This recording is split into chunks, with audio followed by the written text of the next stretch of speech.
નમસ્કાર મિત્રો, હું છું મિલાપ પટેલ, બાયડ તાલુકો રડોદરા ગામ. હું રડોદરા દૂધ ઉત્પાદક મંડળીના ચેરમેન તરીકે જવાબદારી નિભાવું છું. આજે મિત્રો આ વિડીયો બનાવવા પાછળનું મેઇન કારણ છે પશુપાલકોને જાગૃત કરવા કે તે એમનો પોતાનો હક જે આ ભાવ વધારો છે, રિટેન્શન મની છે, એ કઈ રીતે મેળવી શકે, કઈ રીતે સચોટ રજૂઆત કરે કે નિયામક મંડળ જે આજે કોઈ પણ વાત સાંભળવા તૈયાર નથી તેમને જગ મારીને એમની વાત સાંભળવી પડે. એના માટે આ વિડીયો બનાવી રહ્યો છું મિત્રો. વિડીયો હોઈ શકે 2-3 મિનિટ લાંબો, 3 થી 4 મિનિટ લાંબો હોઈ શકે, પણ ખૂબ જરૂરી છે મિત્રો પશુપાલક મિત્રો માટે. તો પૂરો જોજો અને બને તેટલું પશુપાલકોને શેર કરજો. મિત્રો આજે વાત કરીએ તો પશુપાલકનો આ જે નફો છે એ શું છે? નફો એટલે સિમ્પલ ભાષામાં વાત કરીએ તો નફો એટલે કે આપણું દૂધ સાબર ડેરી 32 કે 33 રૂપિયા એવરેજ 32-33 રૂપિયા ખરીદે છે. આ દૂધ અમૂલના માર્કા હેઠળ, અમૂલના લોગો હેઠળ આ દૂધ બજારમાં વેચે છે 64 રૂપિયા. એટલે પકડી લો, એવરેજ પકડી લો તો 32 રૂપિયાનું દૂધ 64 રૂપિયામાં વેચાય છે.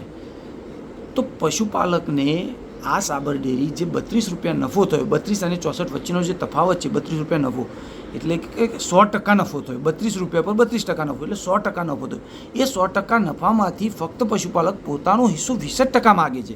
બાકી આપણે સમજી શકીએ કે સાબર ડેરી પોતાના ખર્ચા માટે, નિભાવ માટે કે કોઈ નવી ખરીદી માટે કે એમ ખર્ચી શકે તો 20% તો આરામથી આપી જ શકે. મિત્રો વાત કરીએ તો હું મારી મંડળી રડોદરા દૂધ ઉત્પાદક મંડળીમાં 11% નફો વેચું છું, સ્થાનિક નફો. ઘણી એવી મંડળીઓ છે 10-12% સ્થાનિક નફો વેચતી હોય છે. તો આવડી મોટી મંડળી કે જે દૂધમાંથી આટલી બાયો પ્રોડક્ટ બનાવે છે, દૂધમાંથી દહીં, છાશ, બટર, ચીઝ, હવે તો ચોખા પણ વેચે છે, મીઠાઈઓ પણ વેચે છે, તેમ છતાં નફો કેમ થતો નથી? પ્રશ્ન આ છે. તો પ્રશ્ન આ છે અને એને સમજવા માટે આપણે એનું બંધારણ સમજવું જરૂરી છે કે નફો કઈ રીતે થાય છે, નફાની વહેંચણી કઈ રીતે થાય, નફાને ફાળવણી કઈ રીતે થાય, એનું બંધારણ શું છે. તો એના બંધારણ માટે આપણે ઉદાહરણ લઈ શકીએ કે ભારત દેશમાં જેમ ભારત દેશ ચલાવવા માટે એક સંવિધાન છે, આપણું બંધારણ છે, જેમાં દરેક વસ્તુનો ઉલ્લેખ છે કે દરેક નાગરિકની ફરજો શું, એની જવાબદારી શું, એના હક શું, ફંડામેન્ટલ રાઇટ શું, એ હક મેળવવા માટે શું કરી શકે. એ જ રીતે આપણી સાબર ડેરી તથા તેના નીચે આવતી તમામ દૂધ ઉત્પાદક ગામડાની મંડળીઓમાં એક કાયદો છે, બંધારણ છે, સંવિધાન છે. એ સંવિધાનને આપણે પેટા નિયમ તરીકે ઓળખીએ છીએ. એ પેટા નિયમમાં તમામ વસ્તુનો ઉલ્લેખ છે કે જો પશુપાલકને કંઈ રજૂઆત કરવી હોય, કોઈ એને છેતરપિંડી થતી હોય અથવા એને એવું લાગતું હોય કે અન્યાય થઈ રહ્યો છે તો એ પોતાનો ન્યાય માટે શું કરી શકે, કઈ રીતે લડત આપી શકે. હું આ વિડીયોમાં આપણને સરળ શબ્દોમાં હું સમજાવીશ. મિત્રો સૌથી પહેલાં સમજવું જરૂરી છે કે સાબર ડેરીનો વહીવટ કેવી રીતે થાય છે. તો સાબર ડેરીનો વહીવટ કરે છે વ્યવસ્થાપક કમિટી. વ્યવસ્થાપક કમિટી એટલે આપણે જેને ડિરેક્ટરો અને ચેરમેન તરીકે ઓળખીએ છીએ. વ્યવસ્થાપક કમિટી સાબર ડેરીના વ્યવસ્થાપન માટે બનાવવામાં આવેલી છે, જે આપણા દ્વારા ચૂંટવામાં આવે છે. આપણે એને ચૂંટીને મોકલીએ છીએ ડિરેક્ટરોને. અને આપણે શું સમજીએ છીએ કે ડિરેક્ટરો બની ગયા પછી એ તો ડિરેક્ટર બની ગયા, એ તો માલિક થઈ ગયા સાબર ડેરીના.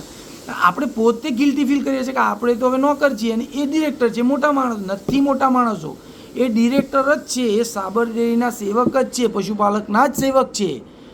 પશુપાલકનો સેવક પશુપાલકને ના મળે તો એને મળવા માટે મજબૂર કરવા માટે કાયદાની જોગવાઈ છે, આપણા પેટા નિયમ.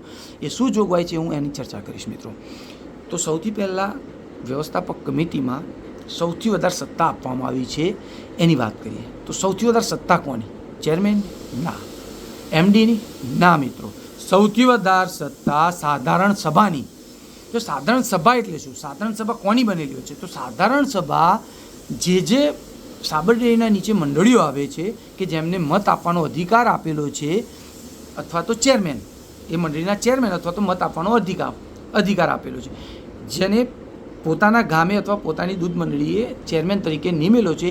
એ દરેક મંડળીનો ચેરમેન સાધારણ સભાનો એક હિસ્સો હોય છે. એટલે માની લો કે સાબર ડેરી સાધારણ સભા બોલાવે તો એ સાધારણ સભામાં એલિજિબલ કોણ આવી શકે?